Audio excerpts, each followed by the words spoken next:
Check out this background thing. And that's Nancy. Continuing the What Do You Really series.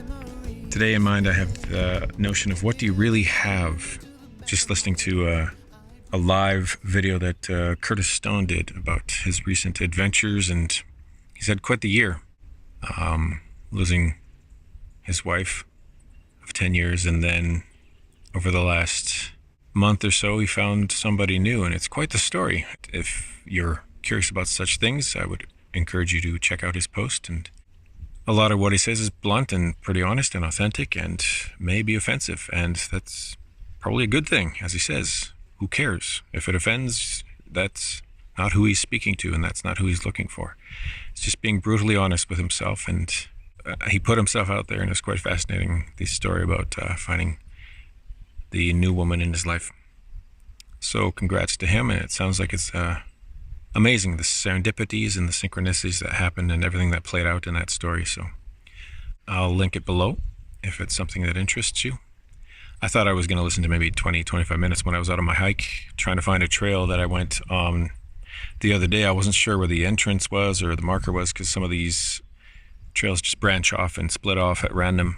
But with my head down and listening to his chat, I ended up being exactly where I wanted to go and found a new area to explore, even right in my backyard here. So synchronicity, perhaps.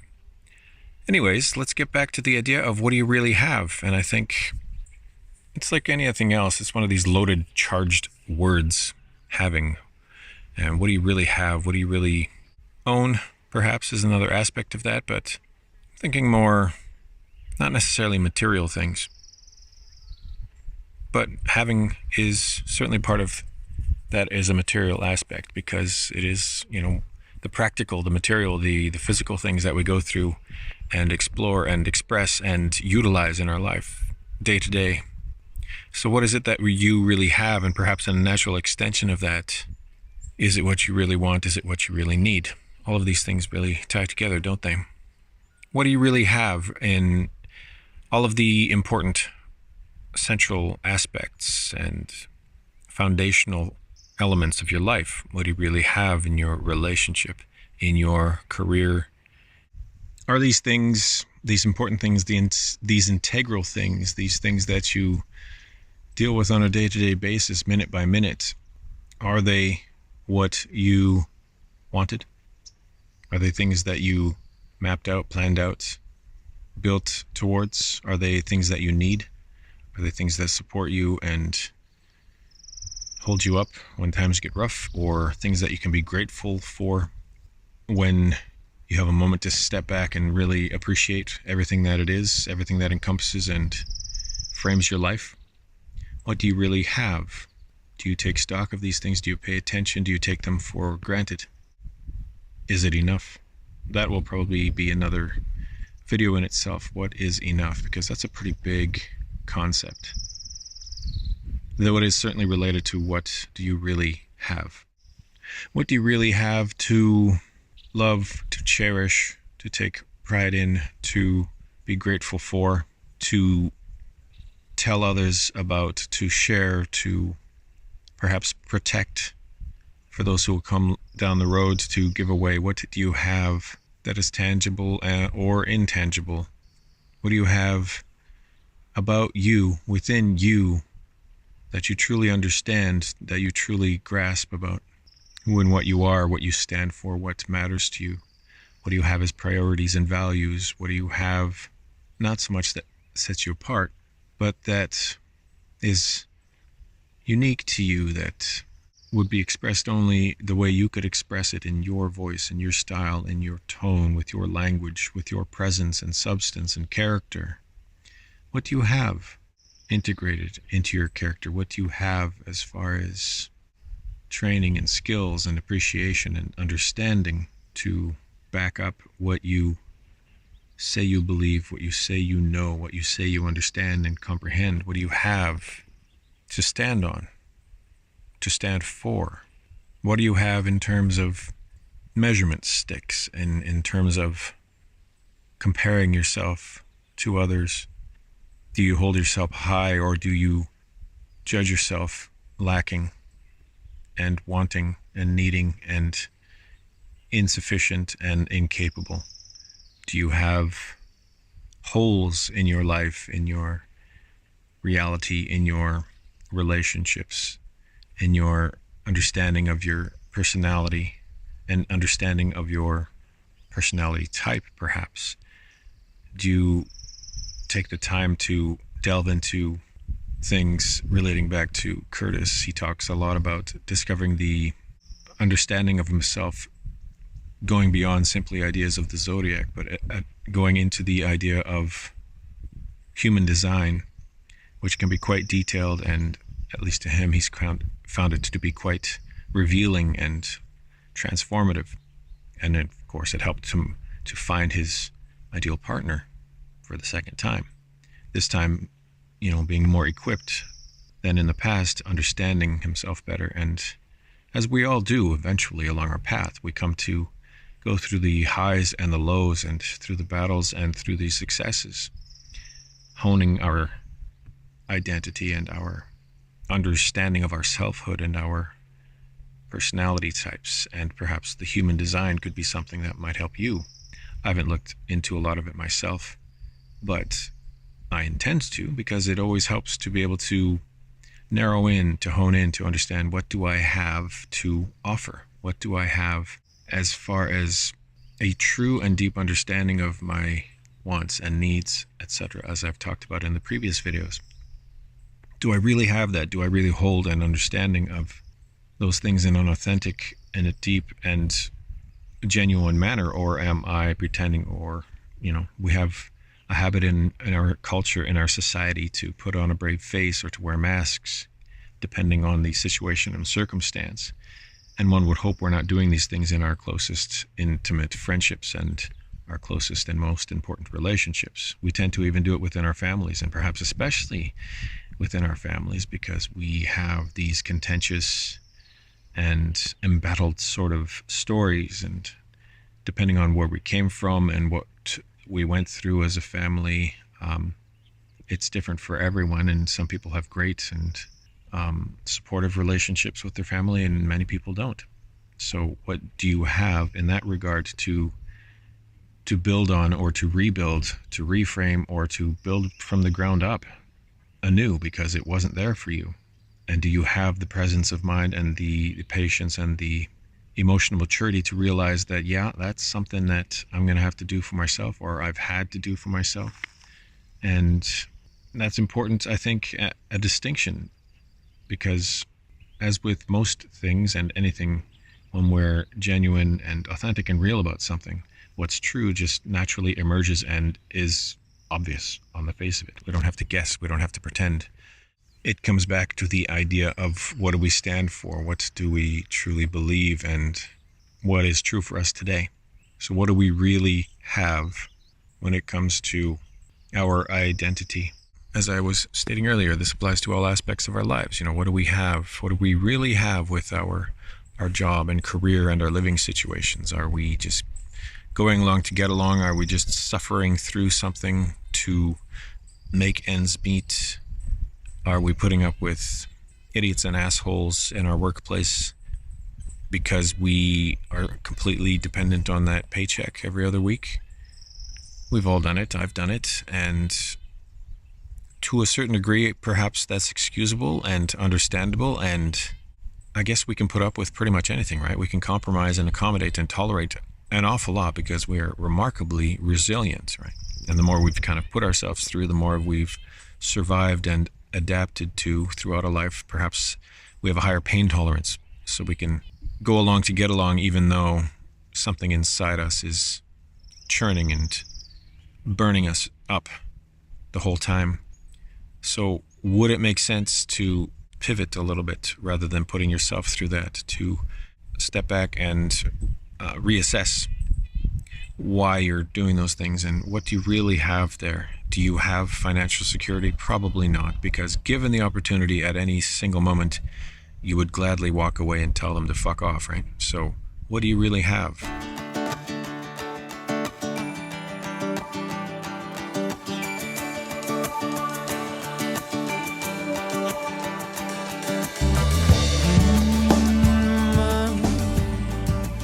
What do you really have in energy reserves? It's not so much resources and assets and material things like a bank account or savings and investments, but what do you have in the psychological, emotional, psychic, spiritual reserves? If, of course, nobody's ever planning for shit to hit the fan, but the world, as we know, is rife with potentiality in the negative sort of stance, in the shadow aspects that seem to play out quite frequently and are constantly playing out. Even now, today, if you pay attention to the news and such, you could probably go crazy because it's a lot of, again, manufactured crises and manufactured conflicts and long-term things that have been playing out for generations, perhaps centuries, that we don't really know anything about and we can speculate and conjecture about. But bringing it back home, by the way, there's really little to no reason to watch the news if you're into that sort of thing, especially, first thing in the morning. What an awful, stupid way to start a day. Just be wise with the inputs, right? Because it's toxic, it's poison, and again, it's 99.9% manufactured bullshit. So what do you really have in reserves when it comes to discernment, understanding, a spiritual position, perhaps radical thinking, if you want to call it such a thing? Do you just go along with the crowd, with the mob, with the consensus, with the mainstream? Are you that daft? Or do you question things? Do you look into things? Do you research a bit? What do you have in regards to critical thinking? What do you really have when it comes to not necessarily taking things as they're offered or at their face value? As I'm speaking about the news, we can just look at that. What do you really have when it comes to discerning and looking past those bold letters and those headlines and those misleading topics that are constantly being repeated and churned out and twisted around and distorted to knock you off your ass and knock you into sort of a contentious mindset, or divide you within yourself, within your relationship, within your families and friendships? What do you have that can help you be a little more resilient to these onslaughts and these impositions that are always going to be happening to one level or another, and will vary quite dramatically depending on where you end up being in the world, right? This realm is full of all sorts of different societies and cultures and contrasts and conflicts that are ancient and new. But there's really nothing new because it's the same script that plays out. So what do you really have in your tool chest, in your toolbox, in your toolkit to be able to take these things apart, or to know not to simply be reactive, not to simply, again, believe it for what's being presented, and not to simply be gullible and reactive and to be defeatist or cynical and without hope for the future? What do you really have when it comes to this type of spiritual, emotional, psychic resilience, as I'm speaking to? Could there be something, or in some ways, that you could improve and develop these things further? Might there be people that you are hanging out with that are of a certain mindset that's constantly bringing you down, or reminding you that you should be angry, that you should be pissed off at something or someone all the time? What do you have in those kind of relationships? What does it give you? What does it provide for you? Is it actually of real benefit? Is it uplifting and supportive? I mean, you don't want to be just, again, hanging out with fakers and new agers and people that are just blissing out and escaping and leaning into distraction and that kind of superficial nonsense. You want real, what's authentic and true. So what do you have when you're looking at the support structure that's around you, the framework of your life, the people that are integral to your life story, to your identity, to what really matters to you? What do you have in your library? What are you reading? What do you have to delve into and to research and perhaps to challenge your way of thinking, to expand your perceptions and perspectives? What do you have that's around you that you're staring at every day and not necessarily cracking the cover, but that reminds you that you bought that book, or you downloaded that podcast, or you want to watch that film for a reason?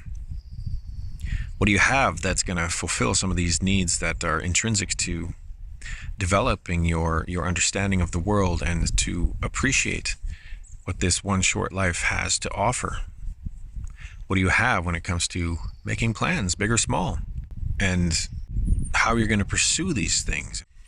And if you're, on the market, as it were, what do you have to offer? What do you have that you are absolutely sure of, that you absolutely know about yourself, that you absolutely will not compromise? The negotiables and the non-negotiables, as it were, that we tend to put in our profiles if we're bold enough to put ourselves out there. What do you have? What do you really have? And are you going to be comfortable sharing that? Are you going to be comfortable laying it out there, putting it all out there when it comes to really and truly meeting someone who is aligned with your deepest values, your highest priorities? What do you really have? And might it be a good time to check yourself on some of these things? Might it be a good time to reassess? As I was saying, might it be a good time to reconcile some of the places where you are probably still lying to yourself, or fudging things, or misrepresenting? And it could be about anything. And it could be about, how you present yourself, how you carry yourself, how you feed and clothe yourself, how you treat your body, what you look like, and what do you really have regarding your health and well-being? Are you taking care of those most basic and fundamental needs? Or are you just putting things off and hoping somebody's going to fix it for you, or that some sort of pharmaceutical or intervention is going to remedy these situations? Or are you going to finally take the responsibility for learning how your body really works, how the body is incredibly intelligent and remarkably resilient, and start working with your intuition and your inner knowing, as opposed to suppressing and denying and deferring and referring to others and being dependent on their thoughts and ideas and perspectives? What do you really have? What do you really stand for? What do you really have to offer the world? Are you just here for you, for your own things, for your own needs, and for your own outcomes? Or are you going to offer something that is uniquely you to the world? Are you just going to put your head down and put in your 20, 30, 40 years at some sort of career? Which, good luck. Nowadays, that's likely impossible. What do you really have to give to us, the rest of us? Those who will come across your path, those who will enter your life for a time and maybe for a long time. What do you have to defend your claims and your assertions about what you think life is, what you think you are, what you think is important, and how the world should be? What do you really have that is yours, that is real, authentic, true, that is not simply a borrowed cliche or sales pitch that was drilled into you through some sort of institutional indoctrination? What do you really have to stand on? Proven that the pattern changes, that emotion moves you, that the deepest pain is revealed. So listen